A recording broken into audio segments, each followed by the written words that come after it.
Sometimes, to catch a killer in a crowd, all it takes is one little click. In June last year, blood was spilt on the grounds of Kenya's parliament. The month before, the government, led by its president, William Ruto, proposed its annual budget, the 2024 finance bill. If we are a serious state, we must be able to enhance our taxes. By raising taxes, it promised to address the country's growing debt problem. I vote yes. But many young Kenyans, nicknamed Gen Zs, didn't see it that way. Our members of parliament, the president, they are not listening to us at all. People just had enough of everything. That is where it all began. On June 25th, everything changed. More than 100,000 Kenyans hit the streets of Nairobi. Their aim? Occupy the parliament. They were going there as owners of the house. It's a people's assembly, belongs to the people. At first, security forces held them back with tear gas and truncheons. But as the day went on, tactics changed. Every single time we went to the streets, we even had our hands up saying, "We are peaceful, we are peaceful." But they still gun people down.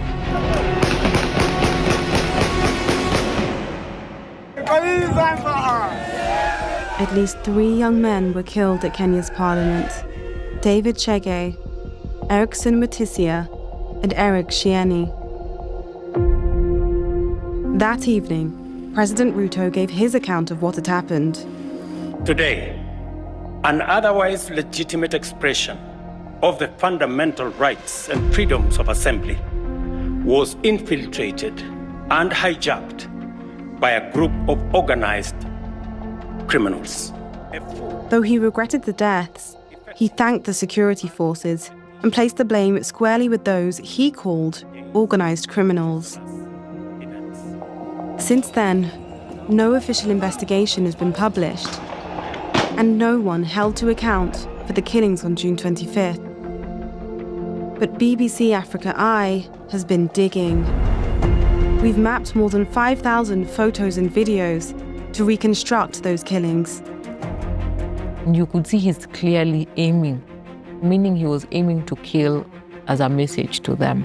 Now, we can show you exactly what happened. We can pick out the killers in the crowd. We can reveal who they were working for. And we can offer an answer to one simple question. Was there any reason to spill blood on the grounds of Kenya's parliament?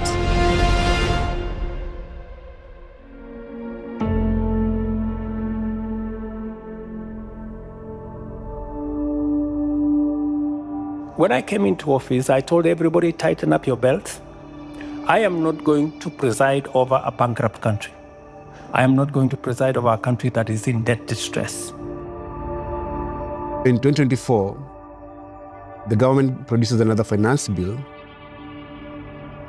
Taxing basic commodities, so people couldn't afford them anymore. Over the past decade, our tax revenue as a share of GDP has remained stagnant. This stagnation is a cause for concern. It's already really hard for everyone as it is, and the taxes are going to make life much harder for all of us. The whole principle is that you must live within your means.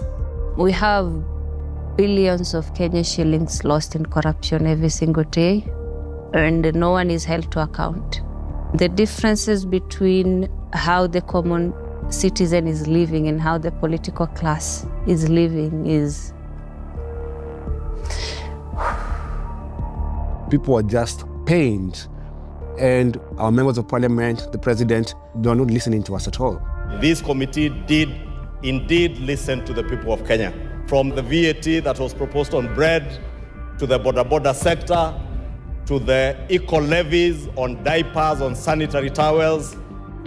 There was anger that was expressed yesterday on the streets. And we start this hour in Kenya, where the security forces have clashed with hundreds of protesters opposed to tax hikes put forward by the government.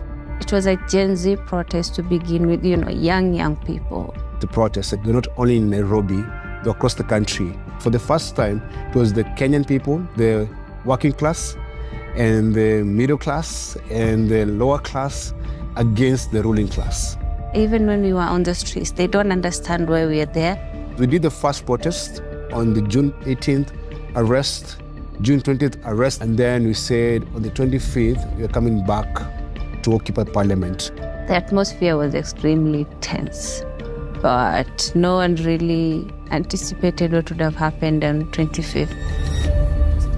Honorable members,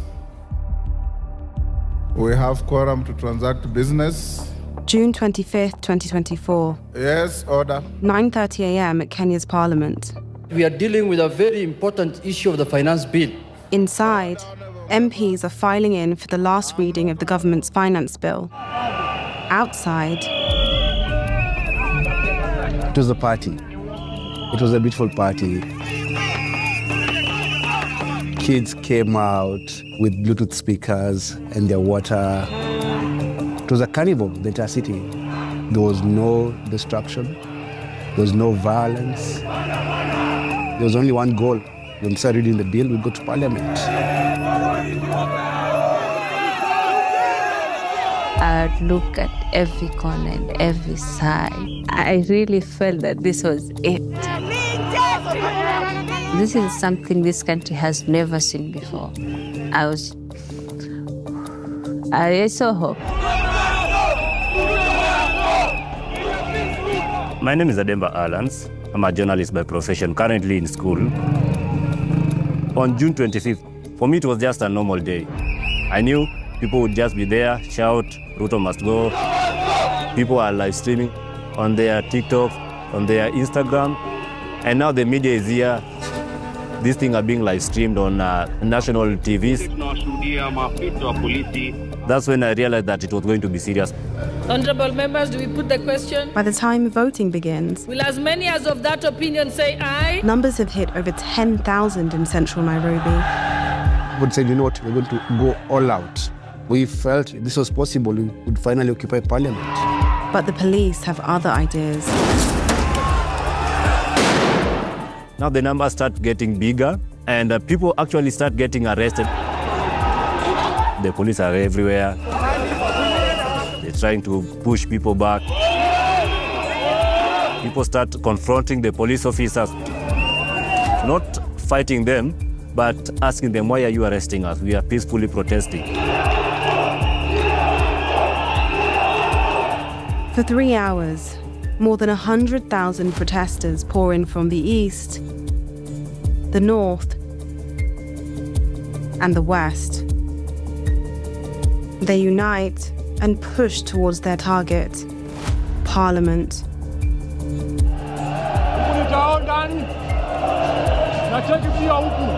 are not scared at all.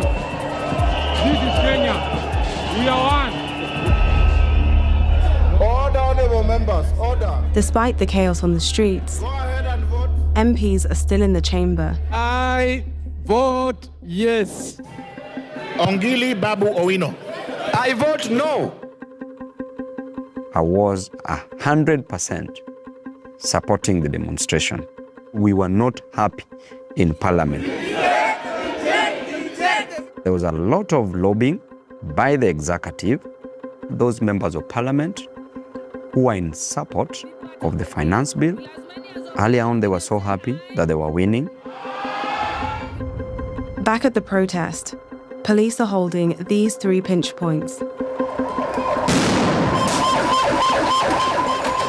Tear gas and rubber bullets hound the protesters.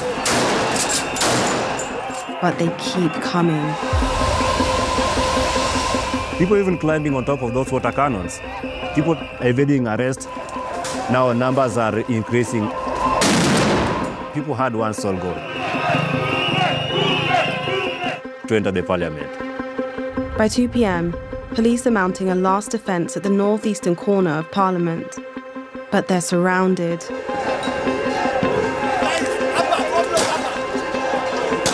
Inside the chamber, Honorable members, something big is about to happen. ayes 195, nays 106. The ayes have it. The finance bills voted in. Opposition MPs storm out. I said I will join the people. Word instantly reaches the protesters. After some of us getting arrested and being beaten up, they still pass it to be an actual bill. Now, this is when everybody is saying that whatever happens, we are going to enter the parliament and show the MPs that we believed in what we were fighting for. At 20 minutes past 2, they break through. It is happening, guys! It is happening!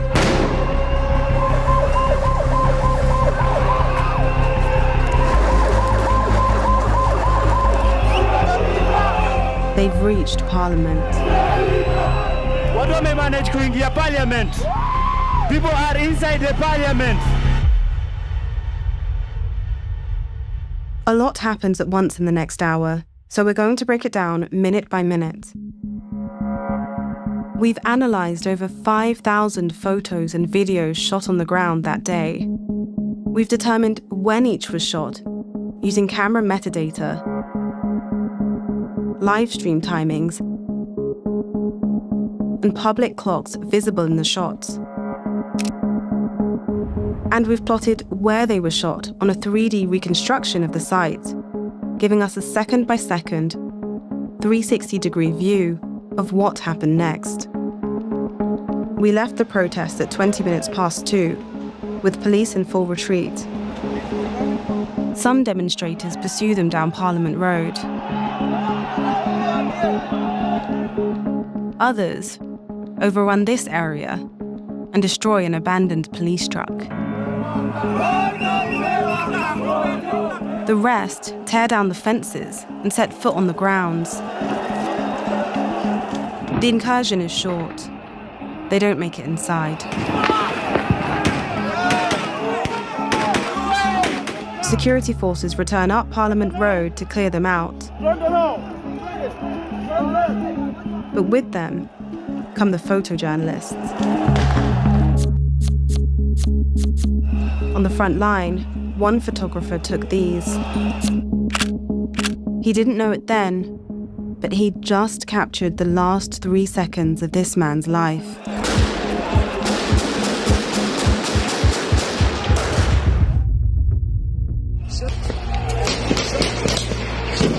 Seven men are hit. The people now saying, they've shot people, they've shot people. Edemba tries to reach them. Now you're just there, you're also crying, you are terrified. Maybe I'm the next person who is going to get shot, but you have to help these people.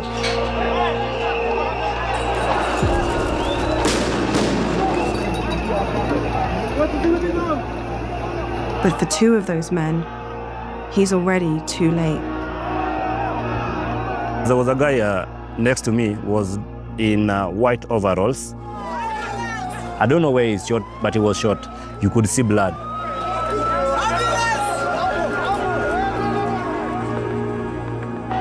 We saw this young man in the street a few moments ago. His name is Erickson Mutisia. He was wearing white overalls from his work as a butcher. He was 25 years old. I saw Erickson Mutisia a few minutes before he died. He died on the spot right next to me. What did he do wrong? Did he pose any threat? Why is he dead? The second casualty is the man in the purple hoodie. His name is David Chege, a 39-year-old software engineer who ran a Sunday school for children. He was kind, humble, soft-spoken.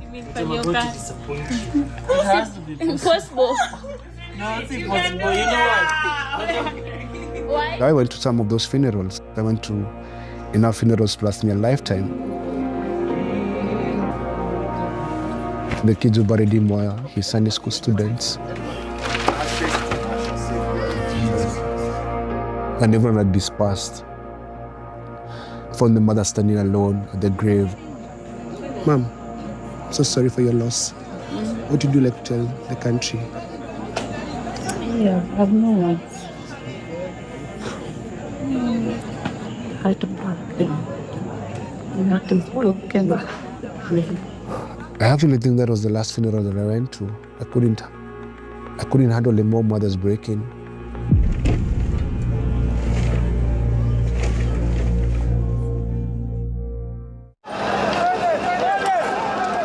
To find David and Ericsson's shooter, we need to find the moment he pulled the trigger.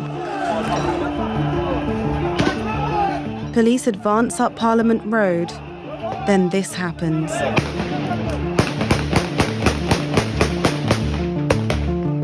It's not clear at first, but look closer.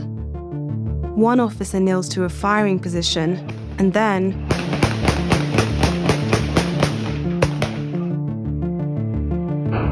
this protester goes down, as does a figure dressed in white, Ericsson. To see David, we need to change our angle. If these shots hit him too, that officer's 50 meters from the pair as he takes them. And it just so happens one journalist was filming in the right place at the right time.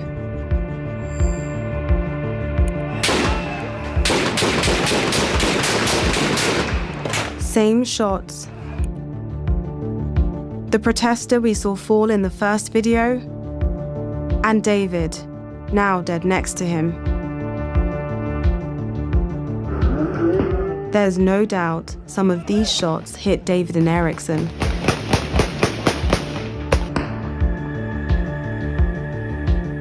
Meaning this man is the one who fired them.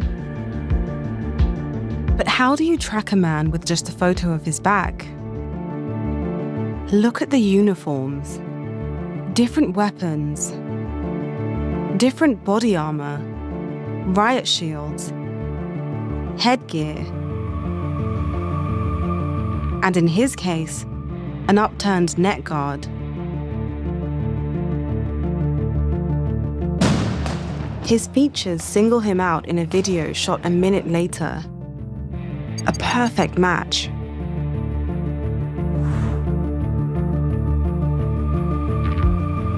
He keeps his back turned in this one too. All except for one little click. Before he opened fire, he made sure to hide his face. Why is his face being covered up? They decided that they have to shoot. Why? Why did you kill us? Why did you kill peaceful protesters? But our hunt for accountability doesn't end here. I just saw the video of moments before David Chege and Ericsson were shot dead. My heart really sank because you could hear the police officers saying, "Hua, hua." It's a Swahili word which means to kill.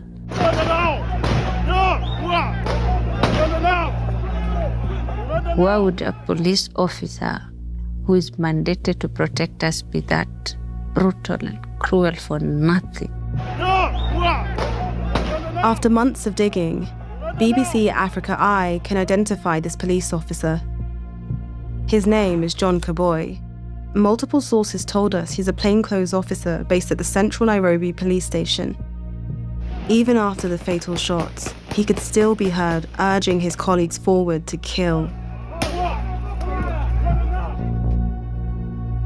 This is the man who fired those shots into a crowd 50 meters from him. And this is the officer who urged him to do it.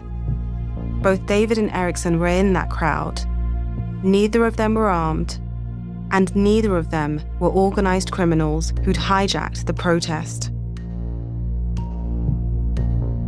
This is what the state is, killing its brave, harmless youths, demanding for a better country. Eriksson's friends carry his body to the southern gate of Parliament.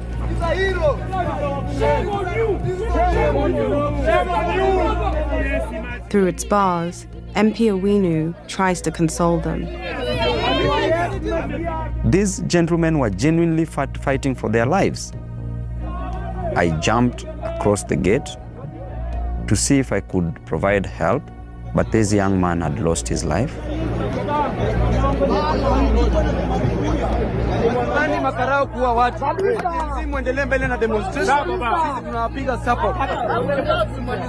From that moment, the Gen Zs were very close to Parliament. The only thing that they could fear was fear itself. And they say that enough is enough.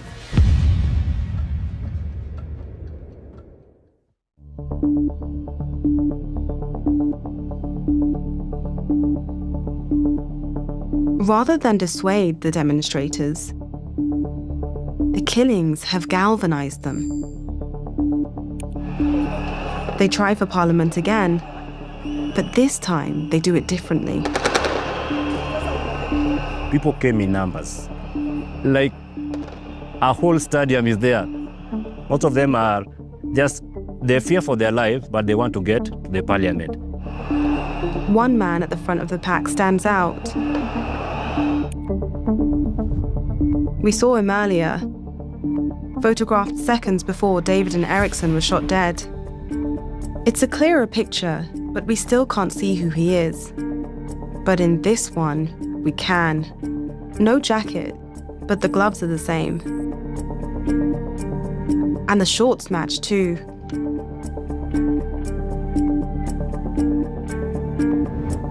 His name is Eric Shieni. On a normal day, he'd be studying at university. But today, he's on the front line. They were not running. They move, walking, then they squat down. The guards were overwhelmed. There's nothing that they could do. Despite the warning shots, Eric stays with them as they make their final push.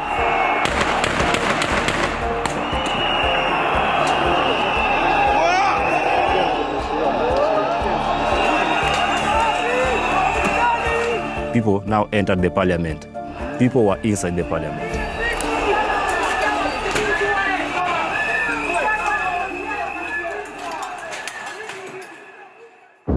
Once inside, momentum turns to mayhem. The damage is in the millions.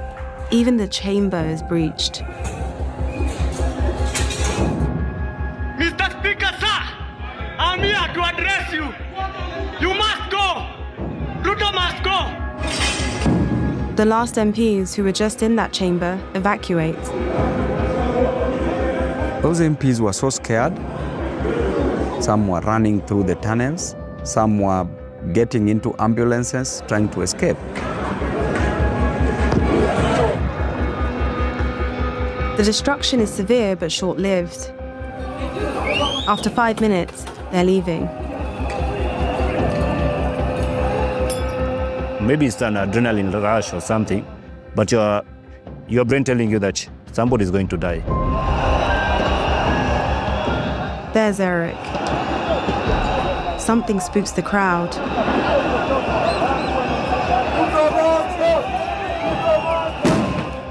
He's caught in the stampede. And we lose him. Ademba's right. Somebody's going to die.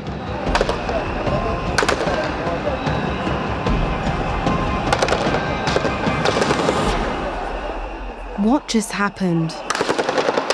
Behind the smoke, 3 bodies remain. 2 of them are wounded. Ademba's there again, leading the evacuation. This person is heavily bleeding. There is no ambulance, so we carry him. They're shooting us. Why are you shooting us? Why are you killing us? I feared for my life that my parents could never see me again. But I also feared to let other people die when I could help. But the third casualty is beyond Ademba's help.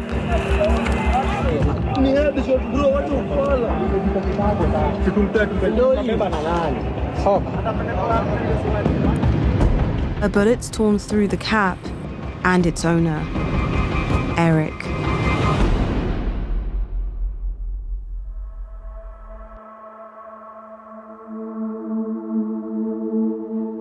Eric Kayoni Shieni. Good day! Good day! Perfect day! He was a 27-year-old student of the University of Nairobi. He studied finance. I hope that his death is not in vain. And as long as we live, we shall fight for justice for him and the others who died in streets. Baby, mani sina, leo sina kitu, kesho nitafanikiwa. Only you, baby, my only one.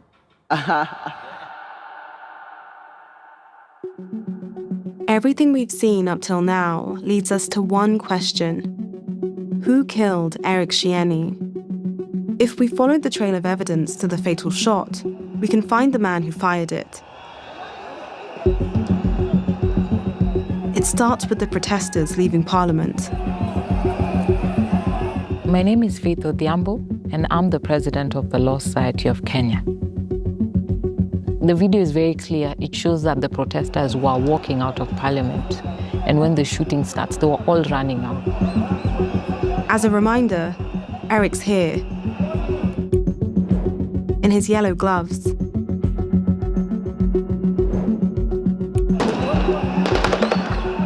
We lose him for a moment,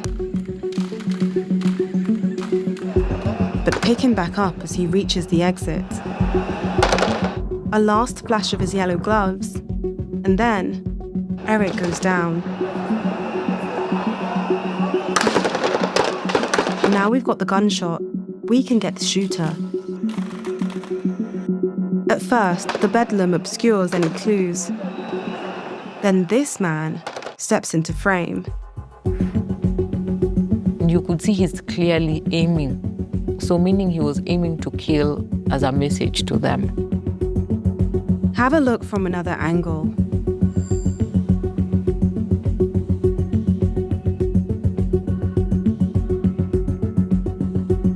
He's just 25 meters from Eric. And there's no question where his rifle's pointing. The aim was to kill those protesters. Eric was just the unfortunate one.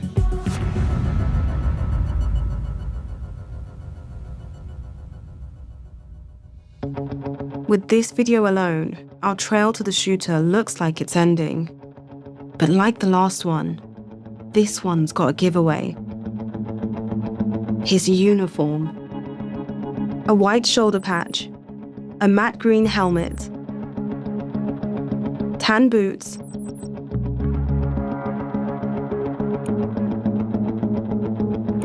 and a solid stock rifle. Perhaps that's enough.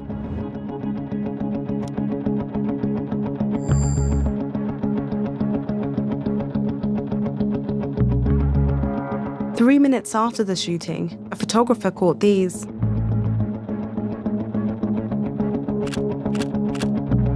At first, the uniforms all seem the same, but there's actually subtle differences. Wrong headgear, no shoulder patch, different rifle stock. But what about him? Same helmet, same boots, and a solid stock rifle. And the shoulder patch? Were he the shooter, it'd be on his other shoulder, which he shows in this video shot seconds later.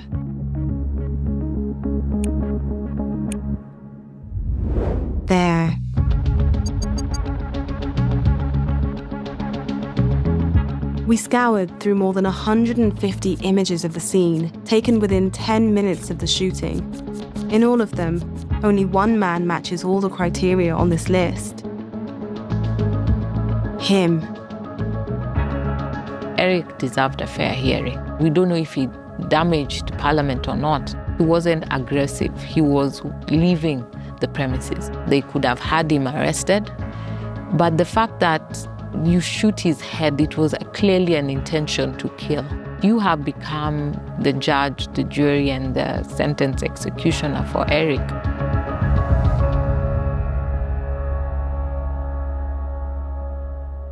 Our suspect wasn't there by mistake.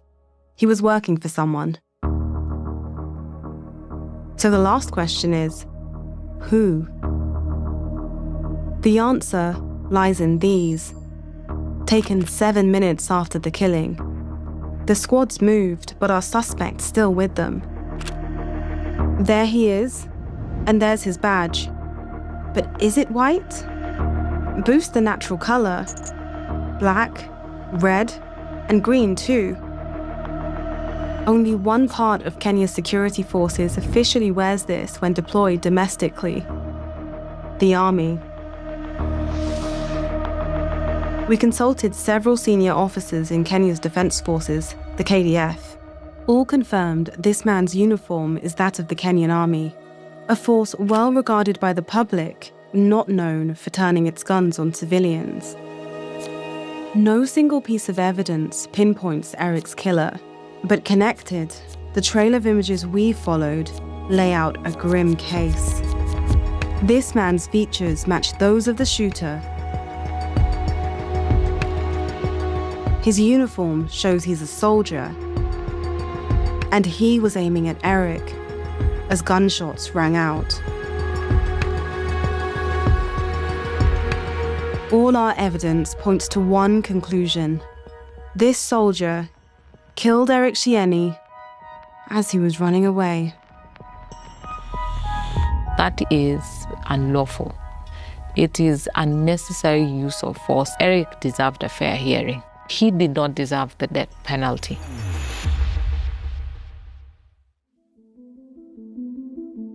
It was very terrible that day. Let me just breathe, because there was actual psychological effect on me following the demonstration, because seeing what I saw in front of the parliament, the blood all over the ground, I wouldn't wish for anybody to go through that, any family to witness their son being buried.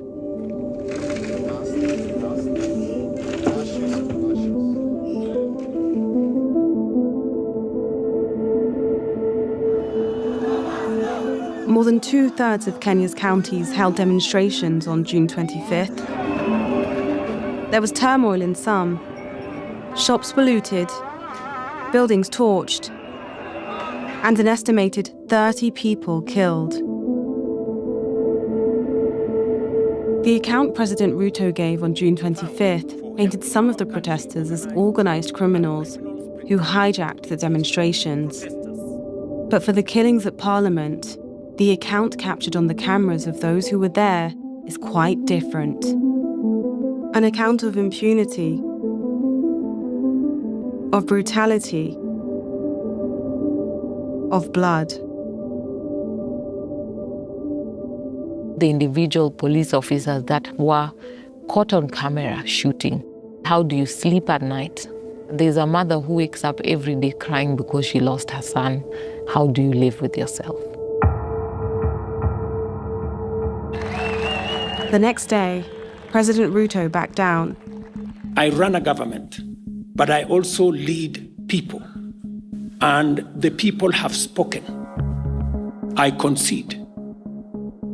And therefore, I will not sign the 2024 finance bill. That becomes our collective position. Our country is recognized. We are all one and we're all Kenyans. And we are fighting for the same thing. A single spark of defiance from these Gen Zs were able to change a whole trajectory of a country. You must listen to the heartbeat of the nation. You're killing us. We're going to demand for accountability and justice. We're never going to give up. We, the citizens, have the power, not them. We have a generation that once they believe in something, they will do anything for it. If you believe in something, just fight for it.